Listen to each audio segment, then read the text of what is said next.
अरे वाह, तेज मतलब गिरबान। और उसको चलाने में गुरुजी बहादुर थे। इसलिए उनका नाम क्या बचे? तेज बहादुर रखा। और इससे पता चलता है कि उन्होंने गतका यानी मार्शल आर्ट सीखा हुआ था और उस समय उनकी शायद 13 साल थी। मैम, मेरी मामा ने बताया था जब गुरु तेग बहादुर जी 4 साल के थे तो शादी में जाने के लिए तैयार होकर भारत खेलने लगे। तो उन्होंने देखा कि गरीब बच्चा बिना कपड़ों के बैठा है तो उस पर दया कर उन्होंने नए कपड़े डालकर उस बच्चे को पहना दिए। आगे बच्चे गुरु साहब को बचपन से ही बहुत दयालु और नीति स्वभाव वाले थे और उन्हें दिखावा आगे ना ही है, इसलिए तो जब भाई आगे ना ही है बस। शादी पहुंचे तो वहाँ 22 सैनिक बैठे हुए थे। मैम, फिर तेग बहादुर जी मतलब असली गुरु का पता कैसे लगा? जा रही क्या? आओ, ये जानने के लिए हम भाई मक्खन शास्त्री की कहानी सुनते हैं।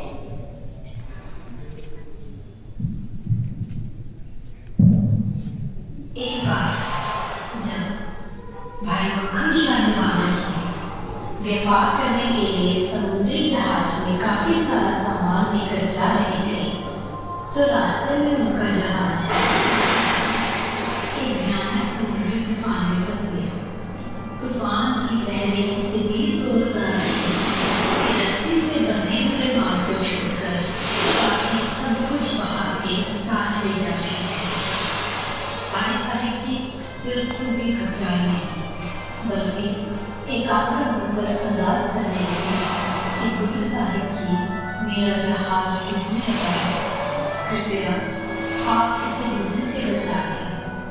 और साथ में बहुत ही श्रद्धा भावना से गुरु घर जाकर 500 मुहरे भेंट करने का वचन भी दिया।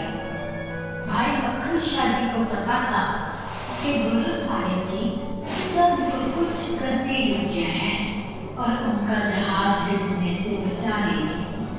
थोड़ी ही देर में हवा की गति धीमी हुई, पानी की लहरें भी थम गई और जहाज आराम से तट पर पहुंच गया। इसके बाद भाई साहिब जी दिल्ली लौट आए, परंतु वहां पहुंचकर उन्हें पता लगा कि गुरु हरकृष्ण साहिब जी ज्योति ज्योत समा गए, अर्थात शरीर त्याग गए हैं। और जाने लगे जब सारे सिख संतों ने कहा कि अब हम आपके दर्शन कैसे करेंगे, तो आपने वचन किया, बाबा बकाले मतलब अगले गुरु बकाले में है। यह सुनकर जब भाई मक्खन शाह जी बकाले गए तो वहां उन्होंने देखा कि लगभग 22 नकली गुरु बनकर बैठे हैं। अब वह सोचने लगा कि सच्चा गुरु कैसे ढूंढे। उसी समय भाई मक्खन शाह जी को आइडिया आया कि सच्चा गुरु होगा, जिसने जहाज डूबने से बचाया होगा, उसे मेरा 500 मोहरे वाला वचन भी याद होगा। लेकिन नकली गुरु 2-2, 5-5 मोहरे लेकर भी प्रसन्न हो जाएंगे। जब मक्खन शाह जी ने मोहरे रखकर माथा टेकना शुरू किया तो कुछ ऐसा ही हुआ। सभी नकली गुरु 2-5 मोहरों में ही खुश हो गए। मक्खन शाह जी को समझ आ गया कि इनमें से कोई भी असली गुरु नहीं है। फिर इधर उधर पूछने से पता लगा कि एक महापुरुष पास में एक स्थान में बैठकर भक्ति कर रहे हैं। जब भाई मक्खन शाह जी वहां पहुंचे तो गुरु साहब आगे वैसे ही 5 मोहरे रखकर माथा टेका। तो गुरु साहब जी ने कहा कि जब आप पर मुश्किल का समय आया था तब आपने गुरु घर में 500 मोहरे बेच करने का वचन किया था। भगवान ने कृपा करके आपका जहाज डूबने से बचाया है। और गुरु साहिब जी ने कहा कि गुरु नानक जी की सिक्की कमाने वाला सिख हमेशा अपना वचन पूरा करता है। यह सुनकर उनकी आंखों में से पानी छलक उठा और वह गुरु जी के चरणों में गिर गए। भाई मक्खन शाह जी का सच्चे गुरु से मिलाप हो गया था और वह इतनी खुशी में आ गए कि छत पर चढ़कर वह ऊंची ऊंची कहने लगे, गुरु लाधोरे, गुरु लाधोरे, गुरु लाधोरे। मैम, मैं डॉक्टर शाह जी को डांटती। मैम, अरदास में कितनी पावर होती है, यह मुझे आज रियलाइज हुआ। और गुरुजी अपने बच्चों से कितना प्यार करते हैं और जो उन्हें मन से याद करते हैं उनकी हर जगह हेल्प भी करते हैं। मैम, क्या वो हमारी पढ़ाई में भी हेल्प कर सकते हैं? हाँ जी बच्चे, अगर हम रोज़ याद करें, उनका पाठ करें और अच्छे काम करें, कभी किसी से लड़े झगड़े ना, तो वे हमारी पढ़ाई में भी और किसी भी फील्ड में हेल्प जरूर करेंगे।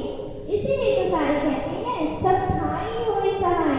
हाँ, एक बात और, अगर हम रोज़ याद करें तो हमारा भरोसा तो बढ़ेगा ही, बल्कि हम भाई मोतीदास जी, भाई सतीदास जी और भाई दयाला जी की तरह स्ट्रॉन्ग भी हो जाएंगे, जिन्होंने हंसकर अपनी जान को कुर्बान कर दी, लेकिन उसे काम करने ही का भाई सतीदास जी, भाई सतीदास जी और भाई दयाला जी। श्री गुरु तेग बहादुर सच्चे बादशाह महाराज ओना दुखी हिंदुआदी फरियाद सुनते हुए जिस तरह उन्होंने रोता धर्म बचा रहा है लाइना बुढ़िया काबिल को इंच बयान कितने चाहते लाल हो गया खून लाल दरिया कश्मीर गया हिंदू रीता बेटा चढ़िया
गुरु तेग बहादुर जी के दरबार में अनंतपुर साहिब पहुंचे थे, पापा उसी समय गुरु साहब जी के पास हाल घोटना जी भी उनकी आई कितना नाइन ईयर्स थी ना।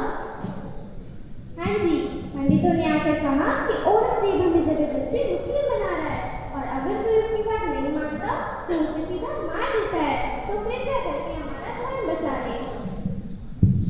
मैम, गुरु साहिब को सिख थे, फिर उन्होंने हिंदुओं की हेल्प कैसे की? बेटा, यही तो यूनिक बात है गुरु जी की। बह काहू को देख नह बह मानत आन, मतलब ना किसी से डरना, ना किसी को डराना और ना ही किसी से जबरदस्ती करनी या सहनी। हाँ जी मैम, गुरु साहिब जी कहते हैं कि जो भी अपना धर्म को फॉलो करते हैं उसे पूरे मन से फॉलो करना चाहिए। हाँ जी बच्चे, फिर गुरु साहिब ने पंडितों से कहा कि आपका धर्म बच सकता है अगर कोई महापुरुष अपना बलिदान दे। आपको पता है बाल गोविंद राय जी ने क्या कहा था? उन्होंने कहा, पिताजी आपसे महान और कौन हो सकता है, कृपया कर आप ही जाकर उनका धर्म बचा ले। मैम, जब मैंने सुना तब मैं सोच रहा था कि कोई अपने पिताजी को मरने के लिए भेज सकता है, पर ये तो हमसे कितने छोटे थे, सिर्फ 9 साल के। मेरे तो यह सुनकर रोंगटे ही खड़े हो गए। हाँ जी बच्चे, यह सुनकर गुरु तेग बहादुर साहिब जी बहुत खुश हुए और उन्होंने पंडितों से कहा कि जाओ आप औरंगजेब से जाकर कह दो कि अगर गुरु तेग बहादुर साहिब जी अपना धर्म बदल लें तो हम भी अपना धर्म परिवर्तन कर लेंगे। इसके बाद गुरु जी ने दिल्ली जाने की तैयारी की। मैम, वैसे तो इस तरह कभी नहीं हुआ कि कोई आप मरने जा रहा हो, हमेशा मारने वाला ही आता है। ये तो बहुत डिफरेंट बात है कि गुरुजी खुद जा रहे हैं जबकि उन्हें पता है कि सामने मौत खड़ी है। हाँ जी बच्चे, और आश्चर्य की बात तो यह भी है, जैसे कि अभी गुरमान सिंह ने बताया कि कौन सा बच्चा और वो भी इतनी छोटी सी उम्र में अपने पिता को मरने के लिए भेज सकता है। क्या हम किसी में हिम्मत है कि हम अपने पिता को मरने के लिए भेज दें? मैम, कल गुरुवार के भाई जी बता रहे थे कि उन जालिमों ने गुरुजी और सिखों के आगे 3 शर्तें रखी, या इस्लाम कबूल कर लो, या चमत्कार दिखाओ, नहीं तो मरने के लिए तैयार हो जाओ। उन्होंने धर्म तो चेंज किया होगा और सिक्खी में चमत्कार दिखाना तो अलाउड ही नहीं है। फिर दोनों ने मरना ही कबूल किया होगा। बिल्कुल, उनके साथ उनके 3 सिख और जिनकी हमने भी बात की थी, भाई मतीदास जी, भाई सतीदास जी, भाई जयदास जी, सभी ने शहीदी कबूल की और उन्हें इतनी खुशी से भरी कि वहाँ के लोग तक कांप उठे। मैम, तुम्हें डर नहीं लगा? डर? बेटा, डर शब्द की डिक्शनरी में नहीं है, इसीलिए तो कहा है कि जब बात करते हैं, परमात्मा को याद करते हैं और अच्छे काम करते हैं, वे ब्रेव बन जाते हैं और उन्हें कुछ भी दुख नहीं लगता। आओ सबसे पहले हम भाई सतीदास जी के बारे में बात करते हैं। मैम, भाई सतीदास जी को तो जिंदा रह गए पेट को जला दिया ना। हाँ जी, क्योंकि रूह को सबसे जल्दी आग लगती है और वो मांस के साथ चिपक गई और देखते ही देखते भाई सतीदास जी शहीद हो गए। और भाई दयाला जी? मैम, मैंने किताब में पढ़ा था कि उन्हें एक बड़े से पानी के पतीले में उबालकर और ऊपर से ढक्कन लगा दिया और नीचे से आग जलती रही और उनका सारा मांस मेल्ट हो गया और वे शहीद हो गए। और सबसे हैरान की बात कि किसी ने भी उसे आग तक नहीं निकाली। और अगर कोई हमें लालच दे या डराए तो हम झट से अपना धर्म परिवर्तन कर लेंगे। आओ अब बात करते हैं भाई मतीदास जी को कैसे शहीद किया गया। मैम, भाई मतीदास जी को आरी से, जिससे हम लकड़ी काटते हैं ना, उससे उनके शरीर को तो भाग में काट दिया।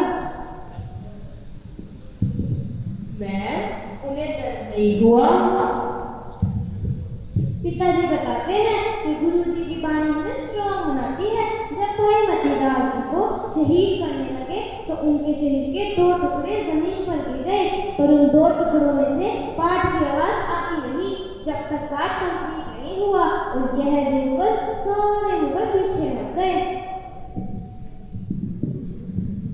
आपको पता है उनकी लास्ट विश क्या थी?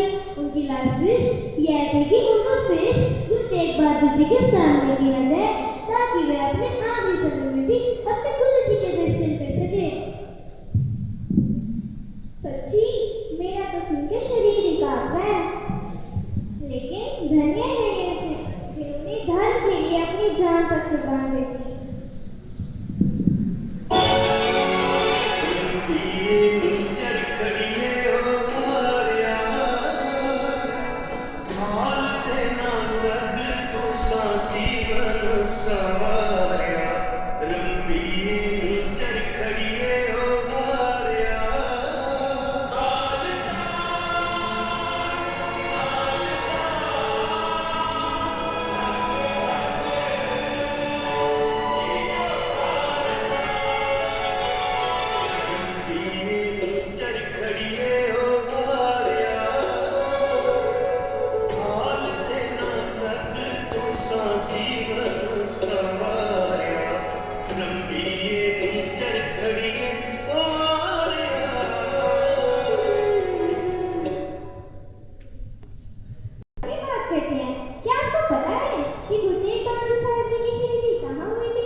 जो कि व्यापारी थे, उनकी गाड़ियाँ अक्सर वहाँ से गुजरा करती थी, तो उन्होंने उसमें से एक गाड़ी में जल्दी से गुरु जी का शरीर छुपा कर रख लिया और अपने घर की ओर चल दिए।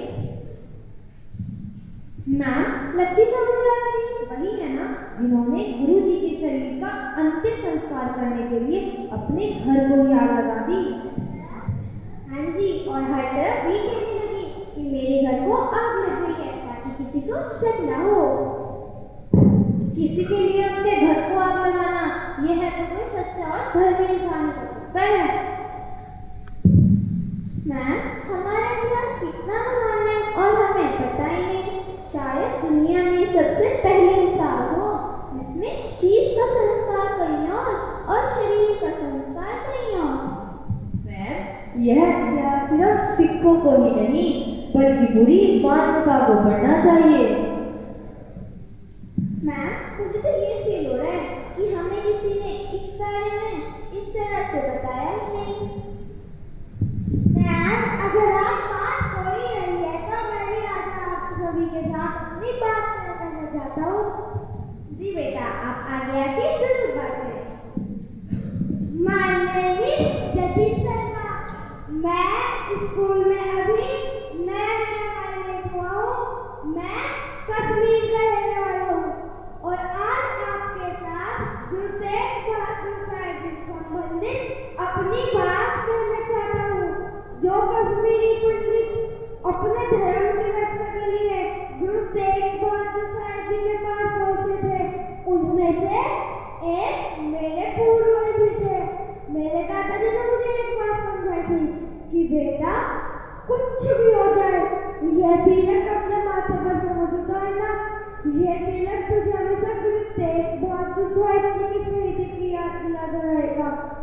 ये दिल कोई आम तिलक नहीं, ये गुरु तेग बहादुर साहब जी का खून है।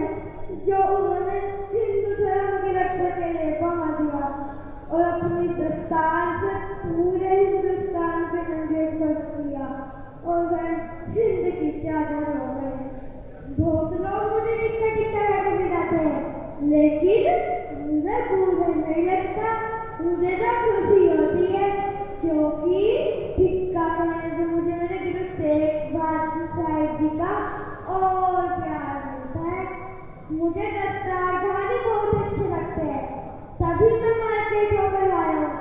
लेकिन यहाँ पर मुझे गुरु तेग बहादुर साहिब जी की दस्तार नजर नहीं आई। वह प्यार, वह सहनशीलता, वह सच, वह निर्ममता मुझे नजर नहीं आई। काश वह स्वभाव आज हम सब में देखने को मिलता, क्योंकि उनका इतिहास, उनका संदेश तो सारी मानवता के लिए था ना। लेकिन वह स्वभाव हमसे कोसों दूर चला गया है, कोसों दूर चला गया है। मुझसे कोई गलती हो गई हो तो मुझे माफ कर देना। मैं किसी के दिल में दुखाना चाहता था। मैं भावुक